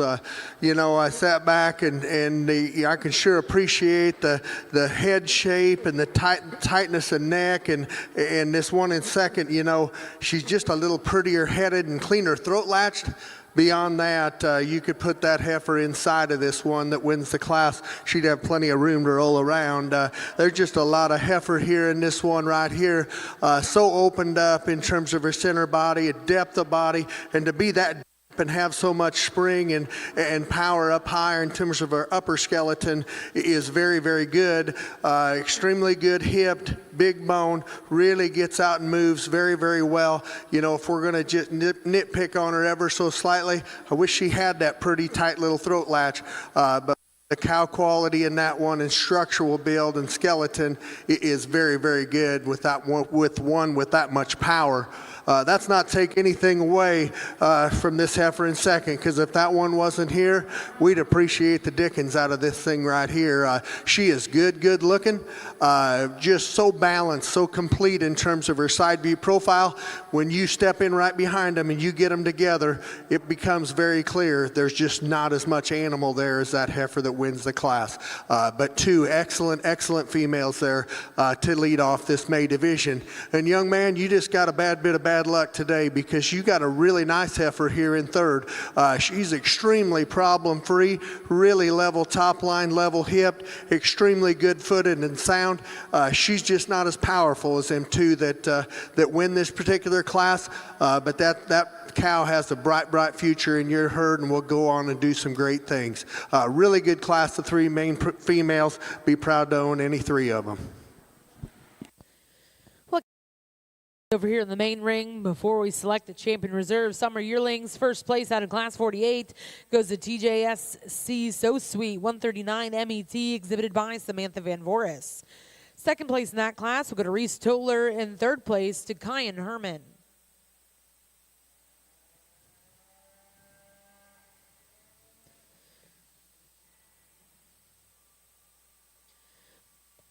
Back over in the Shorthorn ring,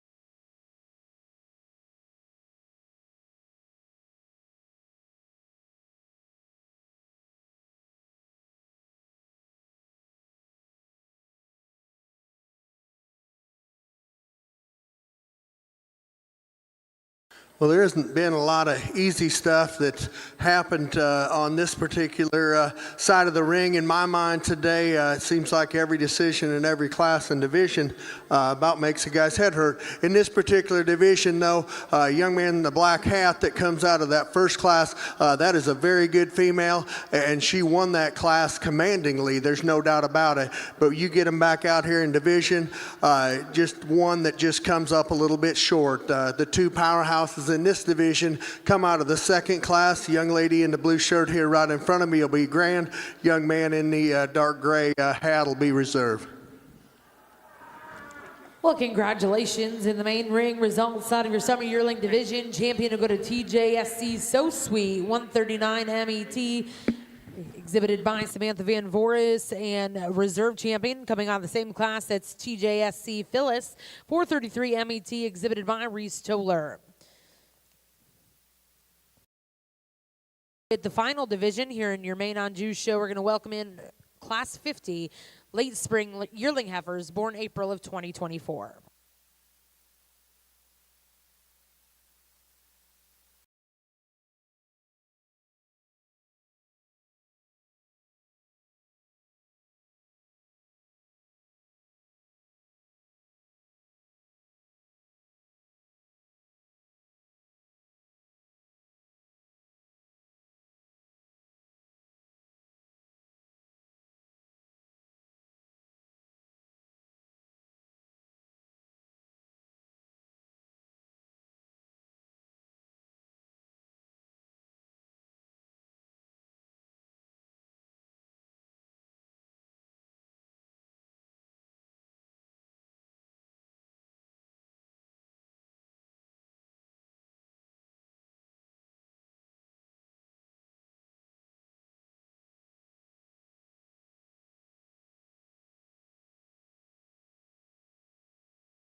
like that last class in that last division. Two powerhouses again here in this particular class. I think some difference in terms of how these two are made, but I think both of them got some quality. Really a striking profile in this one that wins the class. Really high tying and smooth in terms of her shoulder.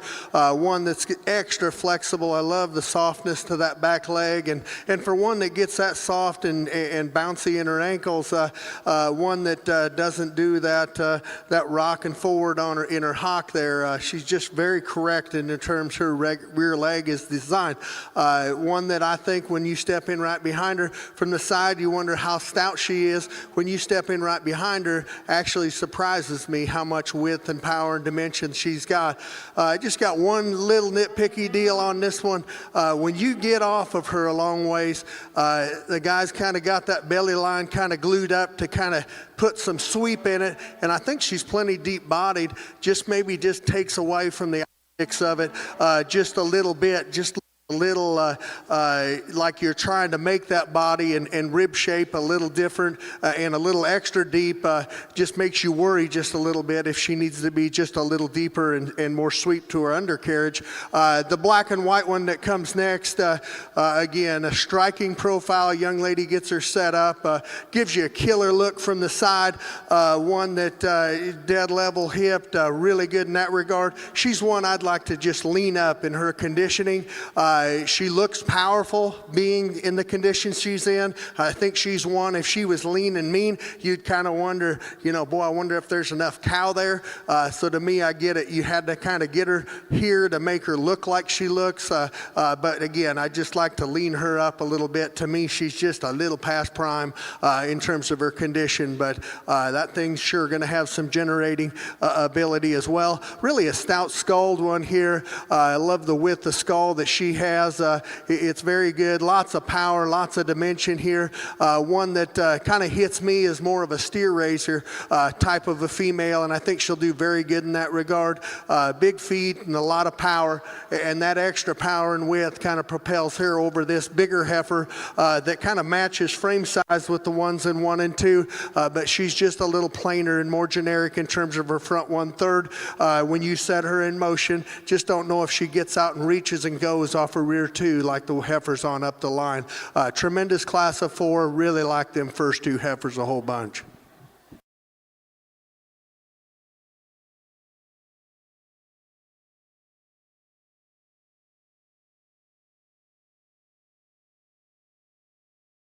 Delta Class 50, first place exhibited by Kelton Arthur of Stillwater, Oklahoma, with BC2SCM ESNT Maya 21 MET.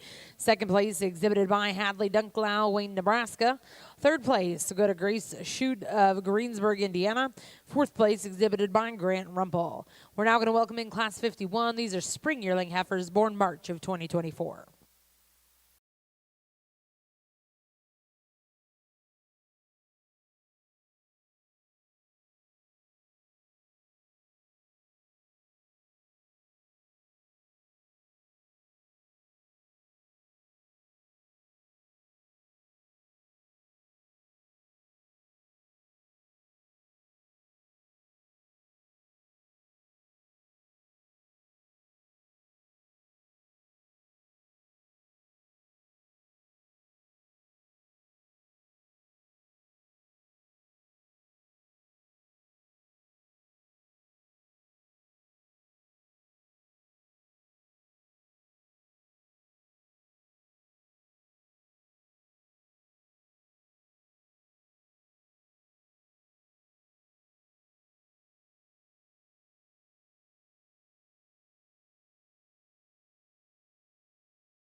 Boy, again, class of 4 females. All 4 of these bring some stuff to the table. I think all 4 of them have quality, just some differences to sort out. To me, the thing that I never wavered on is this heifer in first. Just so balanced and complete in her kind, one that just gives you a killer look from the side and very proportional in terms of the way she's put together. You know, if we're going to get just ultra critical on this one, when we set her in motion, she maybe misses her step just ever so slightly, but her angles are good, everything is good, shoulder blades awesome, just a very balanced, very complete one here. To me, kind of dominates a very tough class. After that, there gets to be some pieces and puzzles, and I think you could do some flipping and flopping here. There's no doubt about it. The one in second, there's no doubt. She's the one that's bigger bodied, almost too big bodied in my mind. I mean, she's got the belly dragger going on. She's probably the softest, longest striding one out here. You'd like to clean her front end up, and I think she could be just leaned up ever so slightly. The one that comes third, she's probably bigger in terms of her upper skeleton and wider in terms of her top shape and bolder in terms of her upper rib. She is one that, again, really covers her track and gets out and reaches very well. I just don't know if her underlying balance and just depth of body is quite as good as that one in 2, but I do like the extra muscle and the added extension she has very well. Probably the heaviest muscled one here is one that rounds out the class. Tremendous back shape and width in this one, with all that power and dimension she has, maybe just comes up a little bit short and doesn't utilize that hock quite as well as the heifers on up the line. In terms of generating power and width, she does have that for sure.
As we round out the high main show over here, young man brings us a white-tailed Baldy female that really paints a pretty silhouette from the side.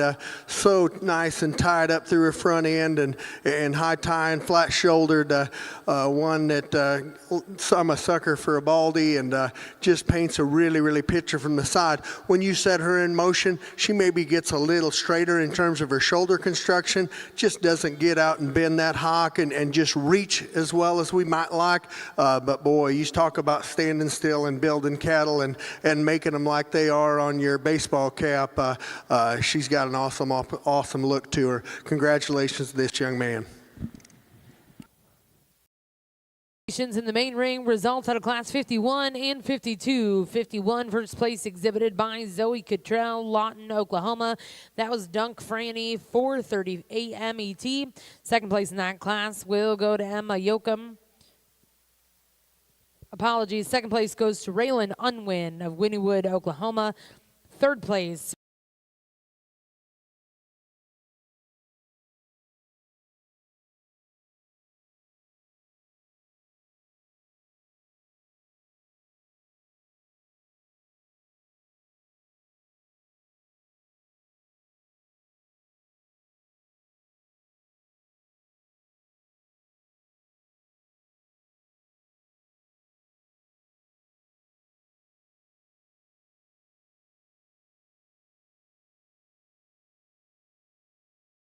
clerical issues, class 51 first place was exhibited by Brenna Herndon of Sapulpa, Oklahoma. Second place exhibited by Raylan Unwin. Third place went to Emma Yoakum. Fourth place went to Abby Tack.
On the main side, what a way to end up the day here in the main show. We'll start with this one out of the last class in terms of putting a tape measure from the their shoulder blade. This one might be as long a necked animal as we've seen all day. Just extremely good looking, awesome silhouette. In terms of a structure, and in terms of just bend and flex, maybe probably can't stay with the two class winners right ahead of her. But in terms of look and neck extension and front end construction, she is very, very good. In terms of general basic build and designing cattle and just mass producing them, boy, I like this one out of the second class very, very well. Just so proportional and balanced in terms of how she's put together. Probably doesn't have the extra length of neck, the extra cleanliness like the heifers on both sides of her, but she's very proportional in terms of her dimensions. I probably like her natural rib shape and depth of body and the sweep to her undercarriage as good as anything in the offering in this division, and I prefer her hip structure and levelness of hip to the heifers on both sides of her. Where she comes up short, and I would change her ever so slightly. She could get out and reach a little better off her back two and just grab ground just a little better off those rear two. But that is extremely balanced female that just doesn't quite have the neck extension and the extension off her rear legs when she moves around the ring. But her balance, proportional, and completeness keeps her in this competition very, very well. The one that is kind of a combination type of a female, she's got the extra extension of neck, the high tie and front end, and she's got the extra flexible wheels is the white-bellied one here out of the first class. Really got bendy legs, and you love the look and that she gives her from the side. Just a freak show in terms of how her neck comes out of her shoulder shoulder blade. If we're going to tweak on her ever so slightly, I'd like to take her pins and raise them up just a little bit. And to me, like we talked in class, just to me, that extra hair and stuff in her underline takes away from her balance. But there's some big-bodied ones out here, and I just think we're trying to make her fit in, and that's the only thing. I just think a guy could have taken a little bit more off there. I think she's deep enough to pull all that off. But that's the two things I'd change on that one. I think it's a two-horse race. Not going to sugarcoat it, between the young lady's heifer and this young man in first. We're going to go out and look at them one more time, and we'll pick you a grand in reserve.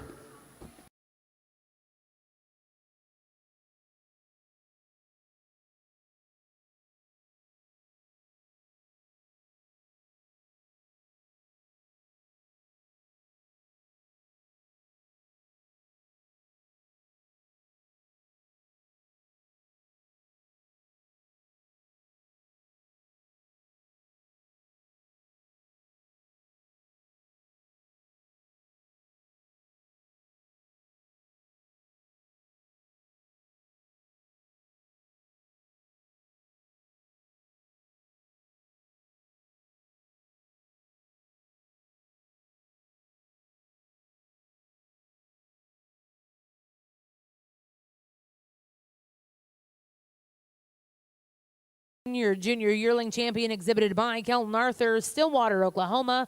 Reserve champion will go to Bryn Herndon of Sapulpa, Oklahoma. We're going to welcome in all of those division champion and reserves. We'll select a grand and reserve grand champion, main Anjou female. Back over in the Shorthorn ring, results out of Class 28. First place exhibited by Taylor Morzik of Pulaski, Wisconsin. Second place in that class will go to Brigham DeBoard of Bardwell, Texas. We'll now welcome in Class 29 late spring yearling females before the division.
get our division winners back out here. Just couldn't be happy. And just had the time of my life here on Friday and this morning, getting a chance to do this. Maine's U Division, part of the Oklahoma City. Made a little cheat sheet here. My memory is not as good as it once was. So I just didn't want to forget anybody, especially my wife and boy. First of all, those of you that know me, I've been a part of the breed in Denver this year. It'll be 30 years. I've touched the Maine cattle and been a part of the breed for all 30 of them years. And it's really been a part of my life. And all my best friends, or just about all of them, are in this breed, and just very, very close. I talk to most of you weekly. I was driving down here the other day and thought to myself, Jim Bloomberg said it in the Simmental show in Kansas City one year. Somebody told him he was going to use one of his buddies at the show, and I was thinking of the same exact deal. If you'd have told me, you're going to use one of your buddies, I said, absolutely. Every one of you are my buddies. I know every one of you first name basis, so the odds are, you bet, going to use somebody I know and do it with pride. So first person I'd like to thank is the person that introduced me to the Maine breed, Fred DeRushi Cattle Company in South Dakota. He took a chance on a corn-fed Nebraska boy and gave me a job up there and introduced me to this great breed. And had he not, who knows where my life would have led. And Fred taught me how to be more than just work ethic and about great cattle. He taught me how to be a great man and treat customers with respect. And had I not learned how to do that, wouldn't have led me into the line of work I'm in today, I'll guarantee you. So I thank Fred and his family for what they did and taking a chance on me 30 years ago. I think the Maine breed is in a great place. I think never before has there been the number of sires that there are to choose from, variety of bloodlines, and the quality and the depth of quality sires, as we saw in the sale the other day. I think there was 38 bulls, averaged about $12,000. I just could not think that the Maine breed is in a better place in terms of genetic selection and the quality of the cattle. The other thing that goes into play there is leadership, right? The leadership that Blake and Lindsay and Josh and Riley, where they have taken this breed the last 5 years is absolutely outstanding. We have one of the, if not the most popular junior nationals that there is in the industry. And I think that where the breed is at and just the job they've done. So if you would, give them a big round of applause for what they've done and where they've gotten this breed to. I think there's always room for improvement in terms of a breed, and I think if you're not thinking of ways to improve, you're not pushing the right direction. I think two things. I think you can't be scared of muscle. I think right now show heifers is what we're going after, and that's great. But just keep in mind that at the end of the day, I've never seen, I go to a lot of bred heifer sales this time of year and bull sales here starting in February, and I've never seen an old man and his son get to the sale and say, my dad, look at how narrow that thing is. It's going to help our program. So I just think let's keep that in mind when we're breeding these cattle. I know we all want them sound, but at the end of the day, to take this breed and to keep it going and propel it the right direction, I just think we got to keep an eye on how much width we keep in these cattle. And the other thing is, don't be scared to not hit that reverse sort button just a few times. And just make a bull calf, especially on a mating. You get bull calves out of girls like this, you bring them down here and put them in Blake and Lindsay's bull sale, they'll average $12,000 all day long. So don't be scared to just not hit that button a couple times every year. Make you a few bull calves. I'd like to thank the Maine Board of Directors. I know most every one of you on a first name basis. And I don't know who it was that got the wild idea to have me do this, but I'm sure glad they did. And I appreciate the board for having me and asking me to do this. I have absolutely enjoyed it. It's the time of my life. Yeah, like I've already did the Blake and Lindsay and Josh and Riley, 4 of my closest friends. Just couldn't thank them enough for all they do, taking care of me here at the shows. I'd like to thank 605 Sires. That's where I work right now. The customer service or customer success manager there at 605. They allow me to come and do what I love and be with people and talk to them about cattle and genetics. And I love it every day. I'm very fortunate to be able to do for a living something that I truly love, and it really doesn't seem like work. And lastly, that's why I had that card up here. I hope my wife's listening. They don't come to the shows very much, but sure thank them a lot. My boy, Kai, he's into flying airplanes, and he loves it, absolutely loves it.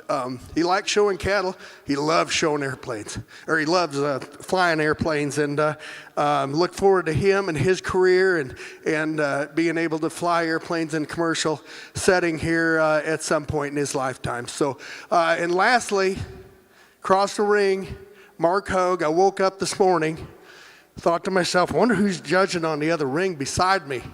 And I thought to myself, oh shoot, it's Mark Hogue. He's judging the Shorthorns guy, most talented, verbally, awesome man on the planet Earth.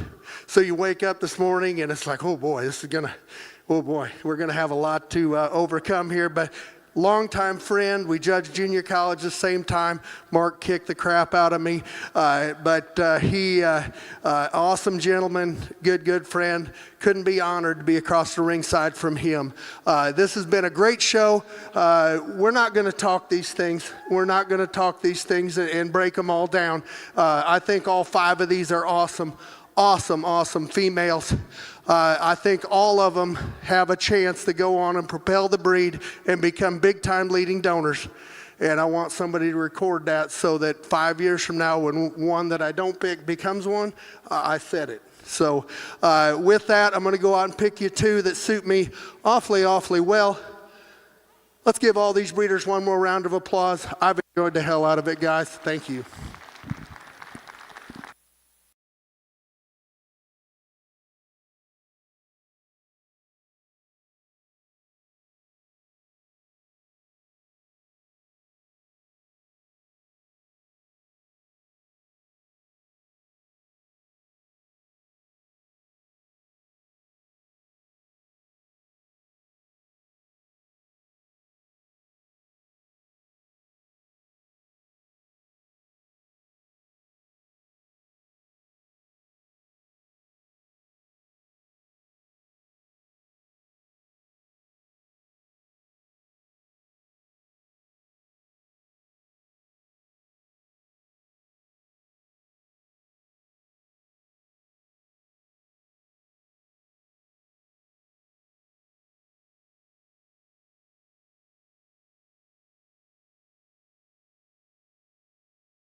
On Jew Ring, your grand champion female here in our open show, exhibited by Samantha Van Voorhis, Bowling Green, Ohio.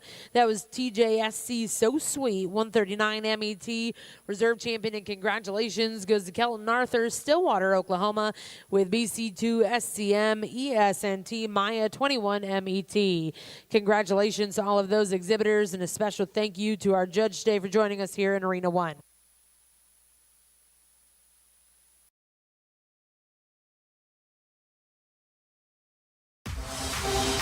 Thank you for joining us for Cattleman's Congress. This has been a Walton Webcasting production. Livestock like you've never seen before.